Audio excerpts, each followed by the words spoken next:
Bienvenue à Présence Radio.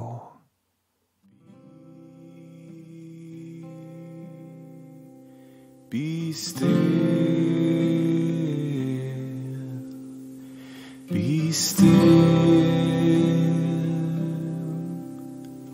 and know,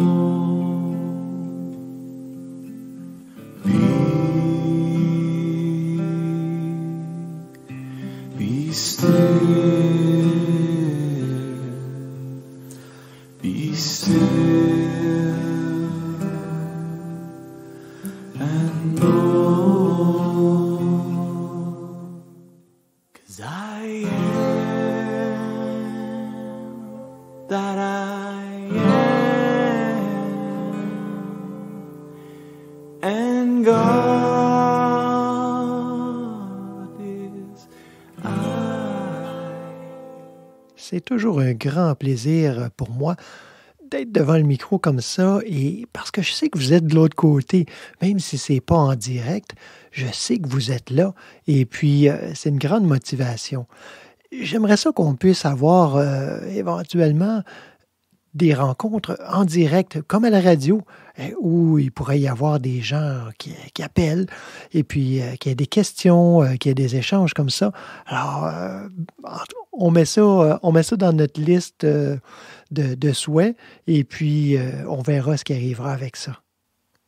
Ici, dans mon petit studio d'enregistrement, j'ai juste devant moi, au mur, une icône de la Sainte Trinité. Je ne sais pas si vous connaissez, je mettrai un lien dans le descriptif du podcast pour que vous puissiez voir une image de cette icône de Roublev, une magnifique œuvre d'art qui rappelle tellement de choses. Dans tout ce qui est spirituel, à un moment ou l'autre, il y a une Trinité.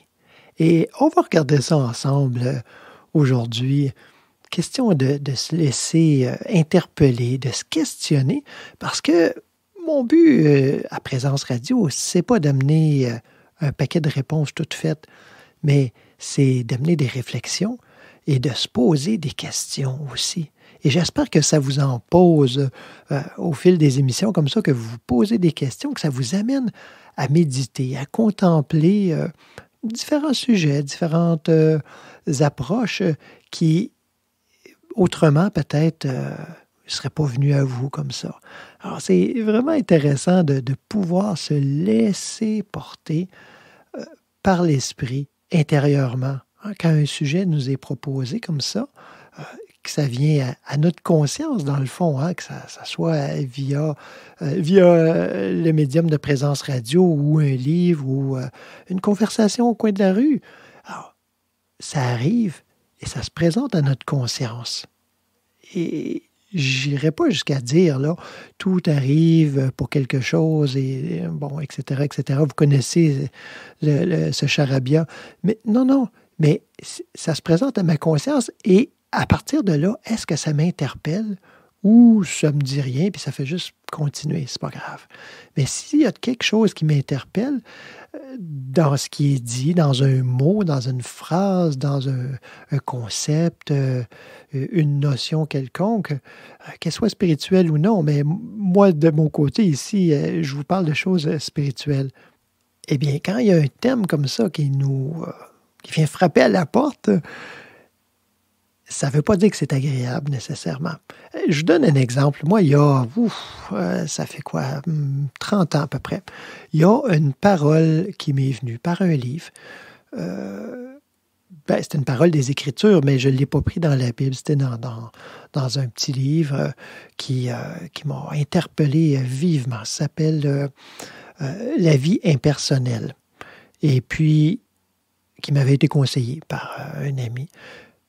Je me mets à lire ça, puis bon, j'y comprends pas trop grand-chose, j'avoue, au début, mais ça m'interpelle. Je suis pas capable de lâcher le livre. Je le lis et je le relis, et ça pendant plusieurs années. En fait, il y avait quelque chose dans ce message qui m'interpellait, évidemment, mais c'était pas agréable. Ça me chicotait, ça me tordait en dedans. Vous savez, c'est un peu comme, peut-être ça vous est arrivé quand on va à la messe. Hein, si vous êtes déjà allé à la messe, par exemple. On est là, puis peut-être que vous êtes allé, dépendamment de ce qui vous a attiré ou de votre âge, vous êtes peut-être allé pendant longtemps. Puis on y va parce qu'il y a quelque chose qui nous interpelle. Malgré la déception, hein, je vais le dire, malgré la déception de la qualité du message qui nous est transmis souvent, pas toujours, hein, parce que des fois c'est de très bonne qualité aussi, il y a quelque chose qui, en dedans, nous dit « c'est vrai ». Il y a quelque chose de vrai là-dedans. Il y a quelque chose de vrai. Bien évidemment, c'est le Christ, c'est cette conscience éveillée qui est en nous, qu'on sent être vrai, mais ça nous semble un peu schizophrénique avec ce qui se passe à l'extérieur et ce qui se passe à l'intérieur. C'est comme déconnecté. Alors, c'est pas tout à fait ça qui m'est arrivé avec le petit livre, là, mais je voulais juste mettre ça en lumière parce que souvent, on entend quelque chose, on dit « oui ». Puis là, tout à coup, peut-être notre interlocuteur, la personne qui présente le message, en a pas lui-même ou elle-même une expérience. Donc, il y a quelque chose qui sonne faux, on n'embarque pas. Mais malgré tout, on sent qu'il y a quelque chose de vrai. Et c'est ce qui se passait pour moi dans ce petit livre-là. Il y avait une parole tirée des Écritures qui dit, du psaume 46, « Sois tranquille et sache que je suis Dieu. » Et ça, là, c'était une torture intérieure. Parce que je sentais une vérité là-dedans. Je sentais une vérité dans le reste du message aussi qui était dans ce livre-là. Et puis, j'arrivais pas à comprendre. J'arrivais pas à m'abandonner. Littéralement. À m'abandonner à ce message le message essentiellement, c'est comme si c'était Dieu qui nous parle dans ce livre-là et qui nous dit, écoute, il n'y a rien en dehors de moi. Je résume ça en quelques phrases. Il n'y a rien en dehors de moi. Ce que tu penses, tu ne le penses pas par toi-même, c'est moi qui pense en toi, etc., etc. Mais cette phrase, ces mots sur lesquels on est invité à méditer, « Sois tranquille et sache que je suis Dieu. » Et dans le petit livre, il dit « Et jusqu'à temps que toutes vos cellules répondent à l'appel, à se calmer, à laisser la place, à me laisser m'écouler à travers vous en tant que vous. » Je paraphrase, là, vous ne retrouverez pas ça dans ce petit livre-là exactement. Mais c'est un peu ça que ça disait. Alors, sois tranquille et sache que je suis Dieu. Et on médite ça à l'endroit, à l'envers, dans un sens, dans l'autre, on le mâche. Parce que c'est ça, hein, il faut mâcher les paroles comme ça, là, ces paroles de vérité, ces paroles de sagesse, il faut les mâcher. Il faut les mastiquer, il faut les ruminer, c'est-à-dire les remâcher encore et encore pour en tirer absolument toute la substance. Mais comme c'est des paroles de vérité, des paroles, on pourrait dire, à saveur d'éternité, elles sont infinies. Donc, on peut s'imaginer des fois avoir fait le tour, mais il n'en est rien. C'est impossible de faire le tour d'une parole de vérité. Et je le vois parce que, après près de 30 ans, je reprends encore cette phrase-là avec autant de profit, autant de ferveur et de passion, et ça brûle à l'intérieur, mais dans le bon sens. Hein, c'est le feu, je sens le feu de l'esprit qui s'anime quand je sais m'y abandonner, quand j'accepte de m'y abandonner. Eh bien, je nous propose de nous arrêter un petit moment pour entendre une pièce d'Andréane Laframboise qui s'intitule « Souffle sacré ». Profitons de ce moment pour méditer, pour écouter la voix de l'esprit au cœur de nous-mêmes de notre être.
Eh bien, vous êtes toujours à Présence Radio avec votre hôte, Stéphane Vaillancourt, moi-même.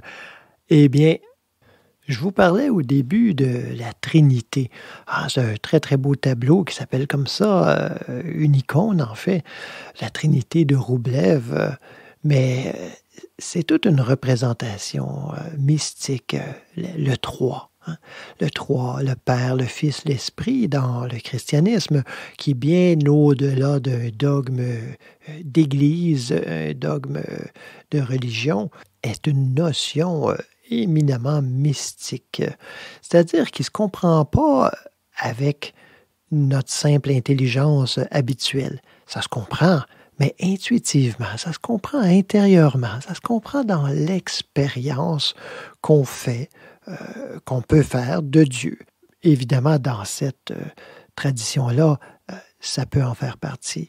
Dans d'autres traditions, on a dans l'hindouisme Brahma, Shiva et Vishnu, c'est-à-dire Brahma qui est le créateur, Vishnu qui est celui qui maintient, qui soutient, et Shiva qui est celui, traditionnellement, on dit qu'il est le destructeur, mais en fait, ce n'est pas une destruction au sens négatif, mais plutôt une façon de faire la place, un nettoyage. On fait la place pour le nouveau. Et ça, c'est important.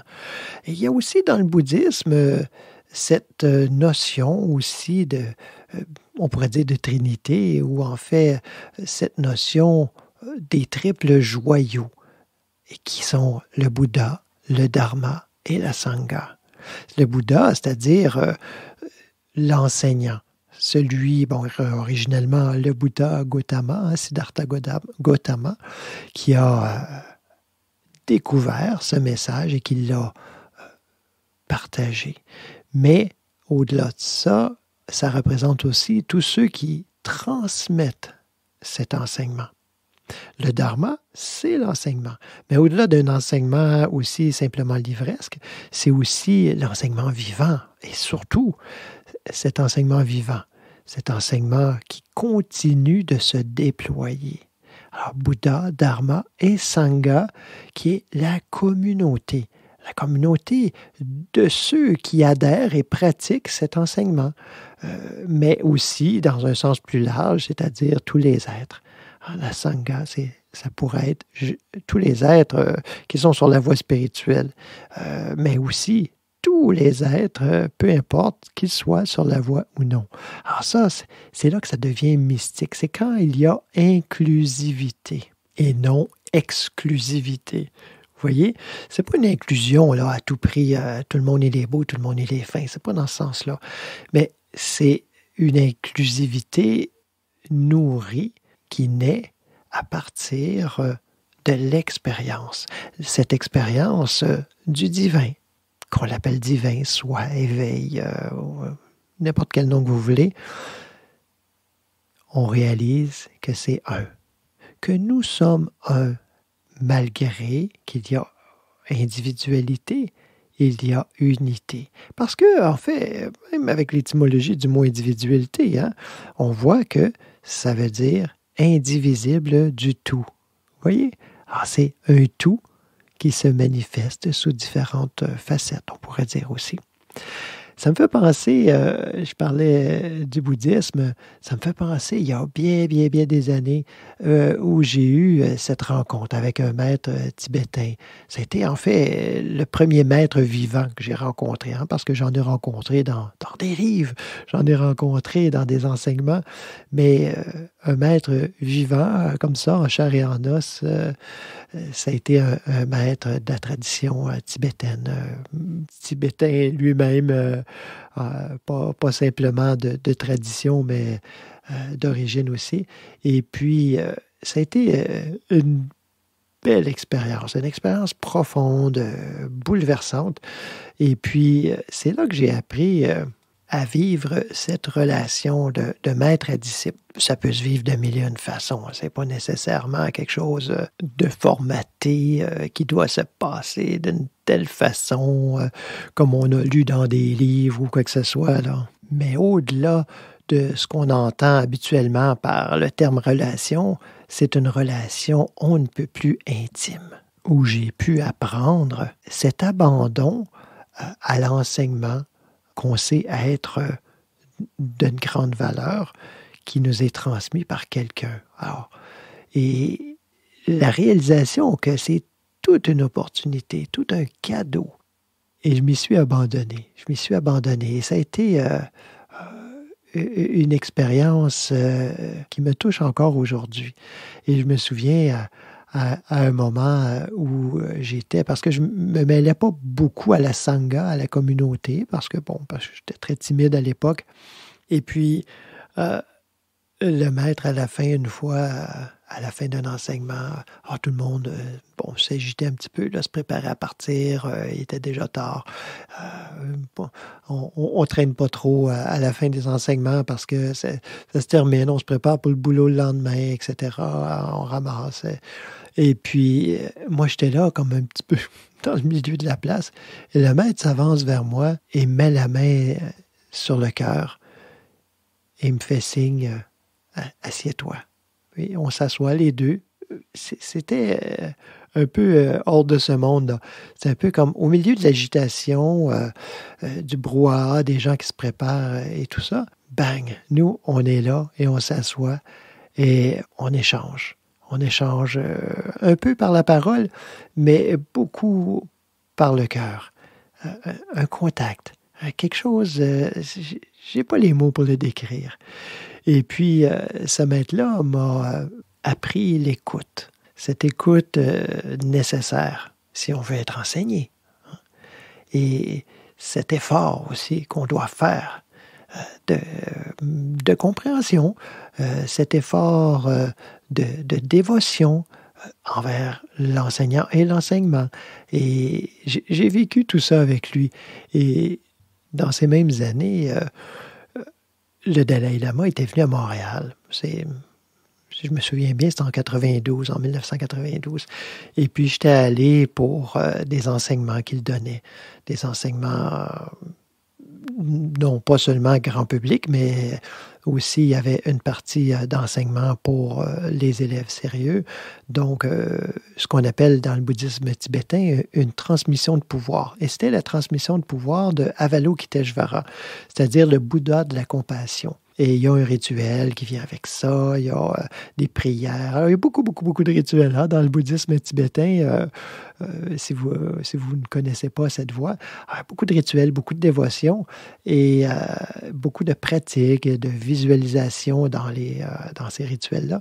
Et puis, alors, il nous transmet, le Dalai Lama nous transmet cette pratique et avec tout ce qui vient avec, et jusqu'à la fin où on appelle l'autogénération en la déité même, c'est-à-dire en Avalokiteshvara. Alors, il y a une visualisation où on visualise ce Avalokiteshvara qui est un Bouddha et qui est au-dessus de notre tête et qui se dépose sur notre tête et qui descend jusqu'au cœur et qui, à partir du cœur, vient prendre toute la place et nous devenons Avalokiteshvara. Et là, le rituel continue, le rituel, la pratique.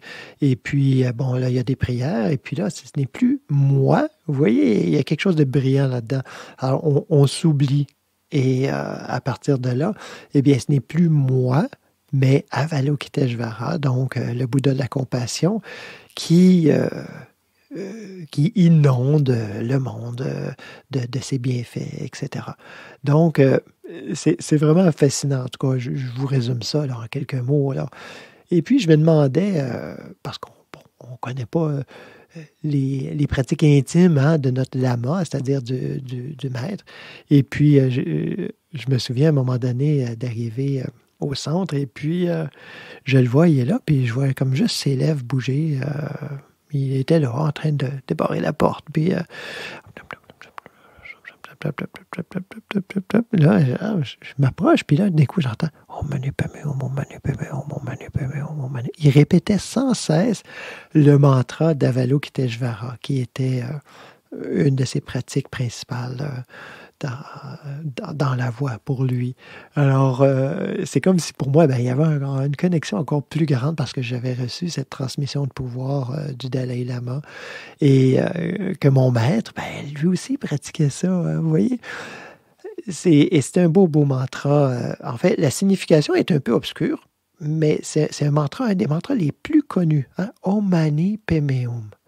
Souvent, il s'écrit Padme Hum, et les gens vont souvent dire le prononcer comme ça, mais Padmé, là, c'est la princesse dans Star Wars. C'est pas la même chose. Ça se prononce Om Mani Padme Hum. Et on dit dans le bouddhisme tibétain, c'est pas nécessaire de prononcer très parfaitement ou bien adéquatement le mantra. Il s'agit de le dire et le plus souvent possible. Hein, genre, et on a, avec le groupe du Noble Chemin, on a fait un chant à partir de ce mantra.